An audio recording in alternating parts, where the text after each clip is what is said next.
Well, it's that time again for The Ear, the Eye, the Arm by Nancy Farmer. Well, it's not time again for The Ear, the Eye, and the Arm. You didn't let me finish. On the GeekNights Book Club. No, it's time again for the GeekNights Book Club this month.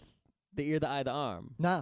Regardless, we Nancy read Farmer. The Ear, the Eye, the Arm, which was recommended to me by Emily as a... I just can't help saying that. The ear, the eye, the arm, the leg, Arm. the foot. The foot. The dick. Can't help it. You know, I was going to say something other than dick, but boob. I'm glad you went straight for dicks. The spleen. Dicks everywhere. The spleen. So, this was recommended by Emily, and the selling point, what sold me on reading it, was that it was short, kind of a young adult novel, and I didn't know the author, and it's sci-fi set in Africa. Yeah, you would like the short books because you don't like doing hard work. All right, my next book's going to be The Count of fucking Monte Fuck Cristo. you. I won't read it. Actually, it's an awesome book. I'll and get you'd really the abridged like it. edition. It probably is awesome, but It I'll is get the really awesome. I'll get the abridged edition.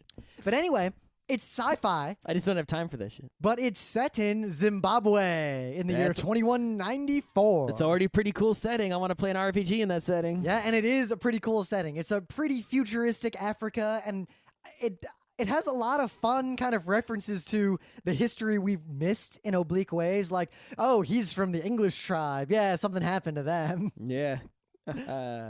But in case you have not listened to a book club episode before, we have already read the book. This is the conclusion to the reading of The Ear, the Eye, the Arm. So we're going to spoil the ever-living crap out of this book, and we're going to talk about it assuming that you know the plot and have already read it. And as I say every time, there is scientific evidence to suggest that actually books are more enjoyable when you know about them. And not just books, anything. Spoilers actually make things better. They don't make them worse. Now, granted, your Contrary- scientific evidence is one study on a small sample size. Contrary to what you would normally, common sense, spoilers make things better. Also, In one study on a small sample. Also, just logically, if something is good, that means that it's good multiple times, which means it's still good the second go when you already know everything's going to But, happen. Scott- Empire Strikes Back, still good the But, second Scott, time. would you have enjoyed Madoka as much had I, before you watch it, told you exactly what happens in episode 10? Yes. Really? I just don't Really? think.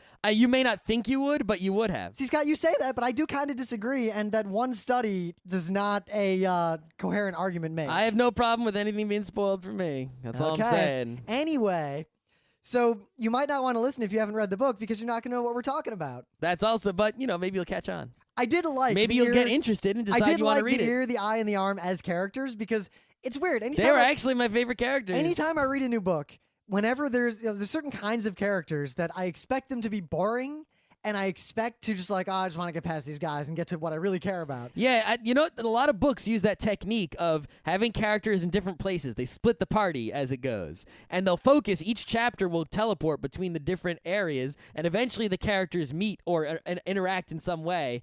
But so far, they've all been separate. So you're going, it's like, let me think of a good example. Judging Eye is like Momem, Great Ordeal, and then Skin Eaters. Momen, Great Ordeal, Skin Eaters. It goes my microphone's falling over. It goes around in a little circle like that, So when that happens, quite often, there's only one or two of those you care about more than the others. So when you're reading the other one that you don't care about as much, you just, hurry up, I want to get back to the good part with the other guy that I care about more. Actually, the only one I didn't care about there was the whole White Like Warrior subset of Momen. Because while I cared about it, I really just wanted to find out what was going on up north with all that right. BS. Well, north is where all the secrets are. Yeah. Right. But yeah, a lot of things will do that. There'll be secret stuff and there'll be less secret stuff. And it's like you just want to go for the most secret stuff all the time.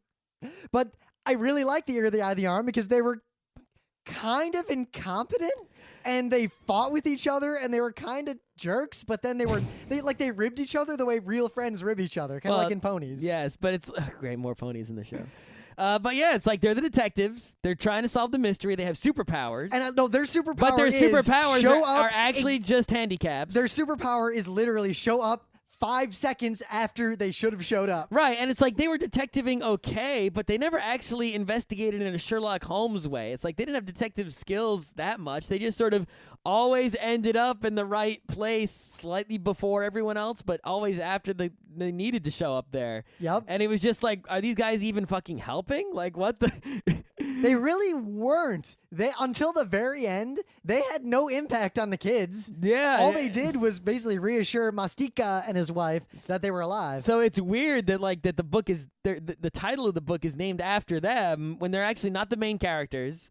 They're not in the book really all that much, and they don't really play into it all that much Until the end, when they kind of Deus Ex Machina their way to victory. Yeah, and it's sort of like they tried to pass it off as like I was hoping for more detective action, but there really wasn't any at all. But they did do what you always want them to do. They worked with their feet and their legs. Their ears, eyes, and arms. Yeah, they definitely had the Odoro Daisasosen. I did enjoy the moment Daisosasen when the kids technique. just got out of Rest Haven and went into the subway stupidly. Yeah. And Ear's like, I hear something in the subway, and the other guy's like, shut up. We got this. Yeah. But then later they're like, yeah, you were right. We were stupid. Yeah. Anyway, so the in case you haven't read it, just quickly, right? Basically, you have some kids. Their dad is mad rich. He's the general. He's a super important person. He's not. I get the impression he's not kind the of president. He's kind of the dictator of Zimbabwe. I think he's the sub-dictator. I don't think he's the dictator. He might be the dictator. It didn't seem like it, though. Regardless, he's either the dictator or one below the dictator. He's super important. These are his kids. He's uber protective of them, right? So they haven't seen the world at all. One day they escape, and he's so worried that they were kidnapped. So I'm thinking, oh, they're not going to get kidnapped. But of course, they fucking do immediately. I love how them getting kidnapped is actually this random bullshit. Yeah, right? It's sort of like, on the one hand, it's like, oh, really? You're just supporting all this parental worrying of kids going out. But the world that is described in this book is fucking dangerous, and people do get robbed and kidnapped all the time, as far as I can tell. So as the kids are kidnapped, they go from place to place, either by escaping or running away or getting double kidnapped from the kidnappers, right? And they end up going to all these different places, and each of the different places they go has a different sort of moral lesson to teach to add up to the big moral lesson of the whole book. Which is, immigrants ruin your country. That's your Keep them out. That's your moral lesson. We'll get to that. Okay. I was kind of disappointed in that at the end. But right. Yeah, so basically, I mean, look at Rest Haven. It's kind of this, yeah, the old ways are traditional, and they're really good the in Rest some Haven's ways. the third place. I just one I started with because it was the most, because it was such a stark, like every setting was presented in, hey, this place is great. Oh, check out how different this place is from everything else. Oh, look, it's also shitty. It's like the past had problems, the future has problems, every time has problems. Right. And there is this kind of moral that you have to just keep going forward, and there's no such thing as this perfect nostalgia for the past. Yep. Like no matter any point in time was good and bad combined. Yeah, that's my favorite thing about the whole book is you look, and so many people in the world will always try to teach some kind of lesson, like, in the 90s, anime was the best. It's really popular right now for people to be like, natural things are great, unnatural things are not great. Or the olden days when men were men was great, and nowadays sucks. Back in the 50s when women knew their place and made coffee. Yeah, or even people would be like, modern times are great and the olden times sucked. Everyone is, someone always is comparing one thing better than another thing. Even great sci-fi novels like, Brave New World will be like, this is great and this is not so great. So basically, but Ear the Eye the Arm is like, look, everything has positives and everything has negatives. But there I like is how no great, and they there is also, no every one of these little settings, because they were kind of like settings, like individual stories within, and then there'd be like a link with the Ear, the Eye, and the Arm showing up too late to save everybody. It's almost like being transported between like different separate worlds, and almost like a space train. You go to the different planets, and each planet has a different lesson to tell you. Only there's only 3 or 4 planets. Yep. As opposed to like a zillion. But each one also makes a lot of just kind of various points. They're kind of all over the place about like society in general. Like, look at this kind of place. Like the stupid British lady at the end who was all, oh, my dinner party outside would be ruined by you awful children. Yep. That one felt kind of snow crashy, actually. Yeah, it definitely felt like they were in some sort of weird, not real world kind of place. That one stood out as it was almost like a surreal VR kind of situation. At least that's what I felt like. It was very Burbclave. Yeah.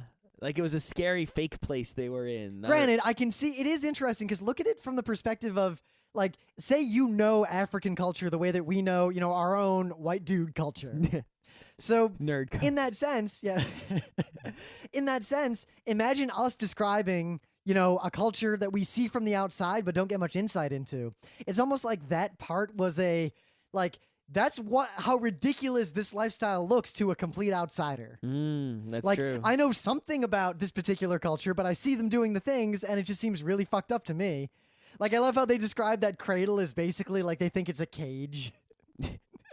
Yeah. Kind of was a cage, though. Well, no, I read it as being a literal cage. I thought he was literally like in a cage. There are things like that. with metal and a lock on it and shit. Yeah, I've seen things That's like how that I for read children. it. You thought it was just a cradle and they interpreted Well, it it as was a cage? cradle with a cage cover to keep kids in. Yeah, I thought it was a literal steel prison. It was, but it was a cradle that was like, I think of it this way. These British people are like, yeah, that's what you do to a sick kid to keep him in bed. And the Zimbabweans are like, what the fuck is wrong with you? It's Right. a cage. So how about the Play people? no, the guy, the fucking Trash man?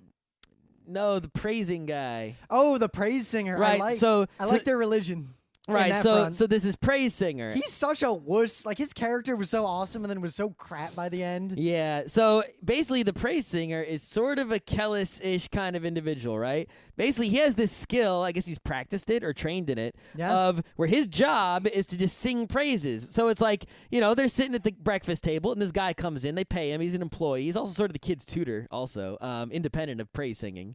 And he comes in and says, "Oh, Rim, you are so great. Oh, Scott, you are the best." And he tells you why you're the best. And he has such a great, psychological effect that you almost lose yourself in the praise and he just makes you feel great. It's almost like drugs, but they go in your ears in the forms of words. He's so good at it, he has such power.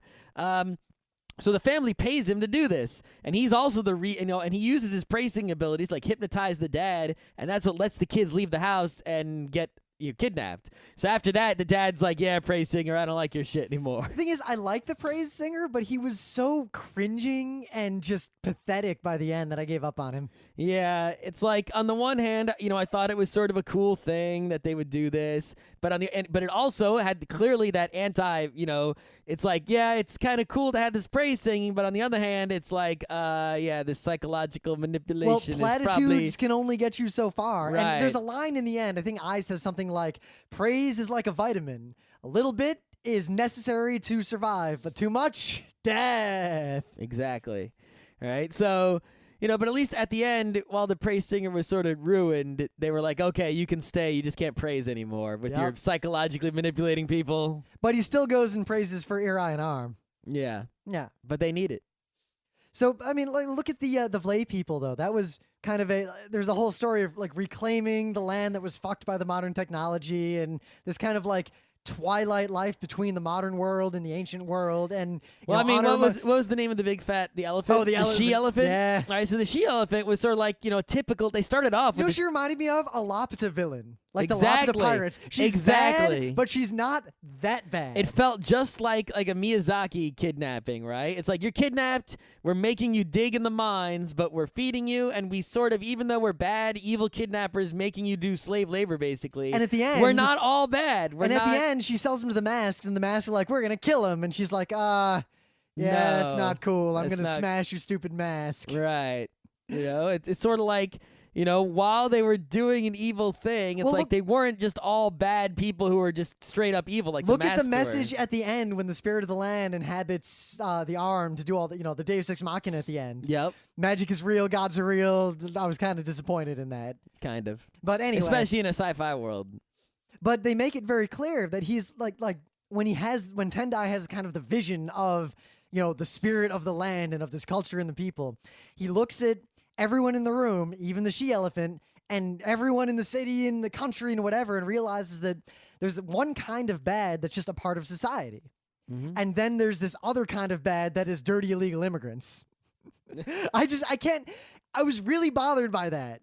That message would have been cool, except for the fact that the plot in the end was everything was fine until these Gondwanans with their bad culture started moving into our town. Yeah, it's sort of like... Especially because the mother, Matsuka's wife, says at one point when she thinks, oh, it's the Gondwanans, she remembers a time in their past when some other tribe moved into their land, and they were just as bad, and they had to kick them out too, and then it fixed everything. Yeah, it's sort of like you had this, thing where like there were the masks, like these unseen bad guys that everyone was always worried about. I liked the masks. They were the internal, illegal criminal gang, and you also had this external threat that they were always fighting with, but they had managed to fend them off. And then it turned out in the end, of course, that they were one and the same, right? They were the Gondwanans were waging an external war in the disguise of being an internal threat. Like, but they were just it would be evil. like if there was an evil terrorist, but they were the mafia. Like the mafia turned out to be Islamic fundamentalist terrorist crazies. But like I thought the masks were like Big Fire, but it turned out they're just immigrants with different gods who are just straight up murdering, sacrificing evil. Yeah,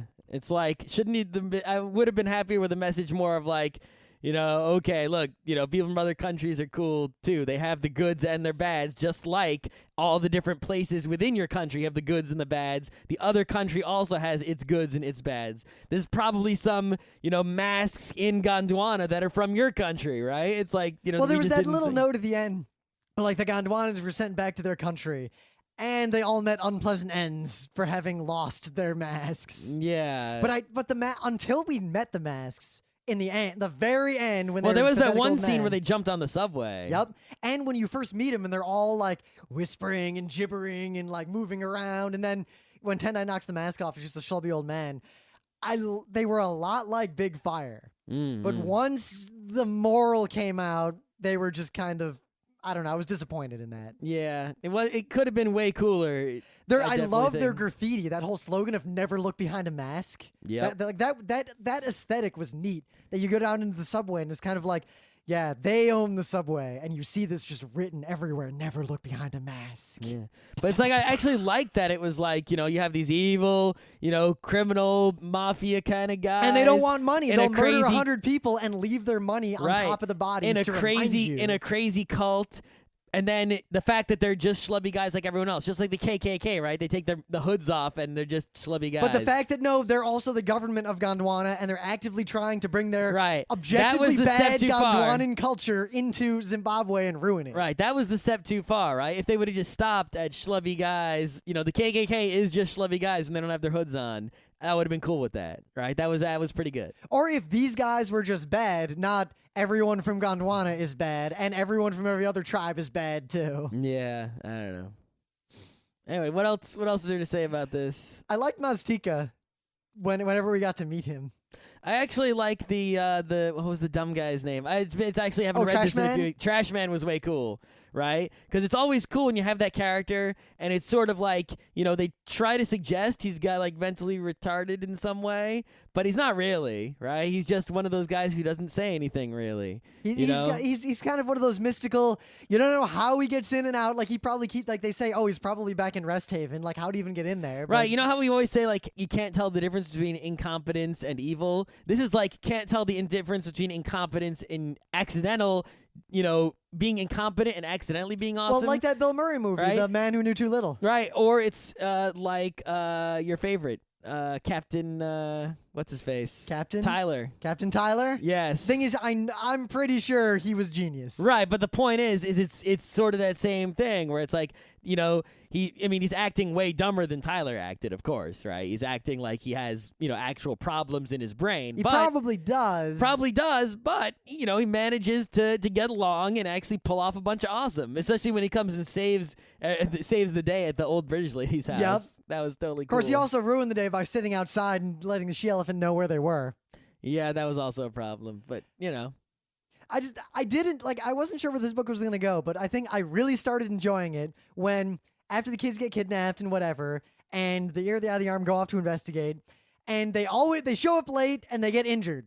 Every time. Yep. And that one ER doctor's like, Jesus, you guys, stop it. And it's like they even went into Rest Haven with a pretty good plan of acting like the monsters. Their plan was great. That would have worked, too. It did work. You're right, but the kids had already left. Yep. It was too late, but if they would have showed up when the kids were there, that would have been awesome. I love how their plan was literally ooga booga booga. I actually kind of wish they reordered the book a little bit and had the Rest Haven be the last place, and then actually have them save them with that monster strategy. That would have been fun. Totally fun. Yeah. I also very much enjoy it. I want to start using this as a turn of phrase because when in Rest Haven, when they're doing the traditional storytelling, and that whole thing was really neat. Like the cult, like seeing the view of the culture of Tendai, like knew like when to do what and when to say what and put my fist like this and act like this. Yep. Or like, all right, that kid who doesn't know, I've studied this culture, made 2 mounds that represent my mother's breasts, and he knocked them down to thereby disrespect my mother. Oh, the street fight? Oh, that And was good. I don't care about that because that's kind of weird. That and was very lame. West Side Story. But like, I know Kung Fu, and this kid doesn't. Sharks and Jets, baby. Yep. But like he had karate lessons. He knew. He just kicked the kid's ass. Right, but that was showing like, look, even people so culturally far away from each other still have these similar things, and you can tell what someone's going for. But at the right? same time, even though their style is different. But at the same time, he didn't feel it. He's like, this is really stupid. I have to go through these motions with this barbaric culture that talks about cows all the time. I don't care about cows. Oh my God. Yeah. Cows. Well, I mean, imagine if you wanted to play. Like they're not curious about anything. Imagine if you're gonna play a board game with someone, but it's sort of like when you go to play Star Wars Jedi Knight and they bow and I just stab them. Yep. Right. Oh my God. I loved. You know what? The only thing I enjoyed about that game was stabbing someone while they were trying to bow to me. That was the only goal I had when I played online, was to piss those people off. Yeah, I hate it when they voted to kick you, though. That's it. And then I just joined the server right then because usually they couldn't get enough votes to ban me. Yep. But the turn of phrase I want to steal is the storytelling where they're like, there was a man, and the crowd says, go on. The man was in Gondwanan, go on. The man did this, go on.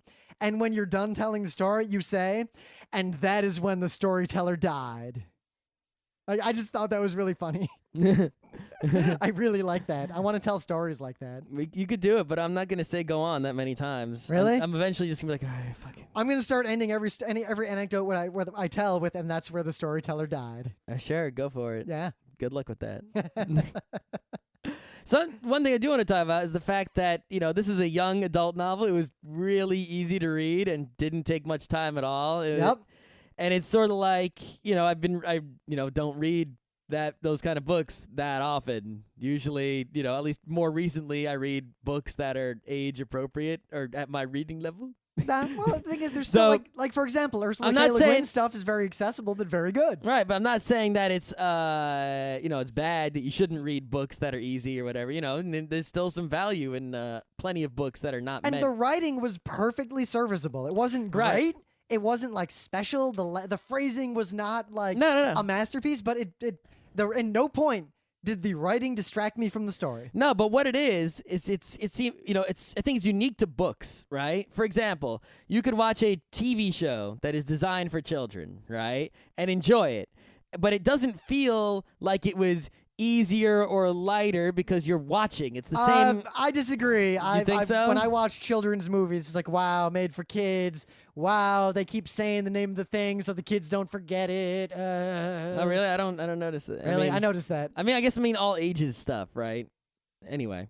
But, when you're reading a book that is so, meant for, to be accessible to younger audiences, it necessarily is, has less words, is less harder words, reads faster and more easy, so it There was a lot of proper noun gobbledygook in here. Sure, but even if the content is still valuable for, someone who is older and wiser, right, which that book definitely was, it just feels sort of light as you're reading it. It has a different feeling as, the work of reading it feels different. What made it feel light to me was only that, one, I did not have to delve deeply into the language to, find subtext. There was very little subtext. And two, there was no sacrifice made by any of the protagonists. They killed one character and then they brought him back with BS. Pretty much everyone turned up just fine. With this magic circle on a string. Yeah, the Ndoro. Yeah. Ndoro. Which is made of real seashell as opposed to the other ones which are made of fucking ceramic or like whatever. how the traditional, like the elder in the village in Rest Haven was really pissed off when he saw the real one. He's like, you gotta go. Right, like imagine if you're like the master of, what's something we like a lot?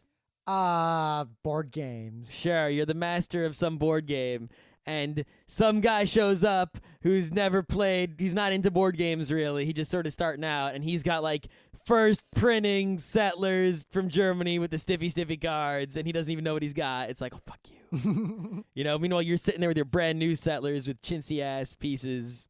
It's kind of like that. So I could empathize with that guy. But just that there was no sacrifice. But he was a bad guy, though. I mean, it was kind of a cop-out that they used the Nirvana guns. But, those evil Gondwanans used the Soul Stealer The Nirvana guns. guns reminded me totally of Hokuto no Ken. But I really liked how they've got the Nirvana guns, right? And when they first go into their first business, the ear, the eye, and the arm, one of them's like, we don't have that many bullets or rounds, so don't waste them. And then the scene that is described is them firing constantly and with abandon for many minutes. And pretty much every time the guns are involved, they're just like, pew, pew, pew, pew, pew, pew, pew, pew, pew, pew. I see. It's weird that they had, like, on the one hand, I imagine the Nirvana guns being sort of like ray guns or something like that, right? Batteries. Right, but it's like, I guess so. But it's like, but then they talked about rounds. I'm like, oh, I guess they shoot bullets or something. I don't know. I wasn't entirely sure. Like a lot of the physical things that were described, I didn't get a good feeling for. Like they described the incredibly mile-high tower. What was it called? The McIlwain. Right. This incredibly tall tower where all the cool stuff is, and the fancy restaurant and the climb, where everything. And I sort of got the idea that, they were in this gigantically tall tower, but I couldn't really get a good picture of it. Like the cars are flying, but you couldn't really get it's like they didn't go into incredible detail about the shape of things. Oh, yeah, the descriptions and everything were very sparse. Like, there's one point... Like Nirvana gun, okay, I couldn't really picture a Nirvana gun fully in my head. I started to go with my own imagination, which is, I think this book would feel very different depending on who's reading it, just because so much is left to the imagination. But I like how, areas. when he describes a large woman, when one of them encounters a large woman, the elephant the woman? line is something like, she was large, no, majestic. And majestic was italicized. Yeah. It's like, how large do you imagine the elephant woman to be? Oh, my God. The she-elephant. I imagine her not being... Because she could walk. I imagine her not being fat and like horribly obese like the people I often see waddling around downtown in the tourist district. But I imagine her being like just this gigantic, slightly flabby woman who is stronger than anyone else you will ever meet. I don't know. I just imagine she picks the kids up like by their head and just like holds them. Right. That's That's because of that. I imagined her as sort of like a it's already a fantasy world with Nirvana guns and the ear, eye, and arm. So I was sort of imagining her being more like the ear, the eye, and the arm, like freakishly unnatural, could not exist in the real world, gigantic, like maybe half as big as an elephant. No, I just pictured a normally gigantic woman. I pictured her actually being just ginormous. Scott, you forget how tiny kids the age of these main characters are. Oh, that is also true. I mean, they were very tiny. Not that long ago, we rode school buses when we went to that Mets game, remember? Yeah, I was on a school bus recently. Yeah, we go on the Giants school game. bus, and I'm like, oh, wow, I used to sit 3 across, and now like I don't even fit in one of these seats. Yeah, right? Kids are tiny. But maybe that's another thing is that, if you read this as a kid, then the imagination you put into it is completely different, right? Because you imagine a bigger world and different sizes of things and, I mean, really, it was a great book, and the only things that annoy me are, oh my God, the gods are real, Deus Ex Machina, and the god just says, hey, arm, go here and do this, and that's the answer. Yeah, everything will work out. I would have to improve this book. I would definitely put in more real detective work, for reals. And of course, damn dirty immigrants. Yeah, and the eye, the ear, and the arm, they had these powers that were mostly handicaps. I liked how they that were was mostly cool. handicaps. That was cool, but I would have liked to see them also be beneficial more. They were oogie boogie boogie. Yeah, but they boogie boogie boo. If they would have used their powers to benefit like one also, more time. Ear totally heard them on the subway. He totally did, but it would have been cool if like one more time their powers actually helped instead of hurt. Or helped and hurt simultaneously. Simultaneously. Anyway. I do like how Rest Haven, like, he heard them, like, rolling boulders up against the gates. Yeah. And the one taxi driver's like, hell, last time they did that, it was 15 years before I heard a peep out of him. It's weird how, like, you can have this Rest Haven place and a taxi right outside of it. Well, because right outside is, like, probably the equivalent of Alphabet City in New York. Like, the kind of low income, but not lowest income housing. No, I think it was like a suburb, right? That they were saying. Yeah, it was like a lower middle class to middle class and it was suburb. weird. The suburb was like on the edge of the scary desert where the she-elephant lived. I imagined like this, like desert, suddenly white fences. I gave up on any concept of the geography of this book pretty much Yeah. right away. Yeah, and I think, I don't know. It's like vlay, cement line, houses. Yeah, it's like, really? Okay. Sure, that's weird. I like how 2 different bus drivers are like, fuck this shit. Yeah. And how every time, so many times the Ear the Arm show up, they're like, we have a plan, must go quietly. And then guns are blazing, they yell Mastika's name, everyone else hears it and flips the fuck out, and it's just chaos. And then the SWAT team comes in. Yep. Good job, guys. Yep. They were kind of incompetent, but they were funny enough to where I was okay with that. Yeah, I don't know. It would have been, I think it might have been better maybe if, good balance, like if one of them was more competent and one of them was less competent, and you had a Three Stooges situation. The arm... You get a little straight man, funny man going. The arm and the eye did a lot more than the ear, but that's partly because they didn't listen to the ear when they should have. Yeah. But then the eye passed And the arm, out. there's definitely most of the focus was on the arm. The ear and the eye really didn't do all that much. Yeah, well, the arm was psychic mostly- stuff really overpowered everything else. Yeah, it was mostly arm, because he was the one who suffered the most and also did the most. And he had the whole situation with, like, the baby and whatever, right? It's Yep. like, whatever. Oh, that baby part could have not been in the book. Yeah. It didn't really, it just was extra. Yep. So, So, it's your turn to pick a book. we're going to do double book. Double book. Double book. Bear in mind the precedent you are setting, Scott, for I pick next. Okay, well, I wanted to do The Little Prince. You The did. problem is The Little Prince, you can read that shit in like a couple hours if you're not 2 years old, right? So that's probably one of the best books there ever was, which is why you're going to fucking read it, because I told you to. But it takes you like... You're going to learn about the best tree in the world. Sure are, and the snake too. Oh, yeah. But you're going to read it in a day, so you don't need a month to read this shit. We could do the book club on it friggin' next week. So I have to add an additional book to double it up, to make the book a month worthwhile. All right. So I need an additional book that goes with The Little Prince. Well, what could fucking go with it? I'll tell you what goes with it. Prince of Nothing? No. Wind, Sand, and Stars, also by Antoine de Saint-Exup. I have never read that. Most people haven't, because, a lot of people have read The Little Prince and know what it's about. Very few people actually bother to pay any attention to the man who wrote it. Antoine de Saint-Exup is probably one of the greatest people to have ever lived in the history of the universe. His Wikipedia article is worth a gander. Yeah, so just imagine if Porco Rosso was a real fucking person, and everything about him is absolutely true. Like, dude, you know how he died? He went out to fly on a plane mission and didn't return. How awesome. He's out there somewhere. He still literally circling. was like delivering the mail by plane during the war. He was a national treasure of the France. This dude was fucking epic. So you're going to read this book about him being fucking epic. Right here. Let us read the product description. Ahem. Recipient of the Grand Prix of the Académie Française, Wind, Sand, and Stars captures the grandeur, danger, and isolation of flight.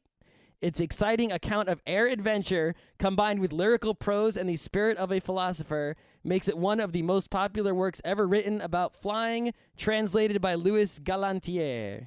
Right? So basically you have one of the most badass, literally was an adventuring pilot, closest thing to, I guess he was sort of like an Indiana Jones, but he didn't archaeology. He piloted, planes mostly. Real person, not a made-up person. You'd think this dude was like from Arcadia of My Youth or some shit, but this is real fucking life. It was all true, like Red Baron kind of shit. And so read this book. And also The Little Prince, which is what he's famous for.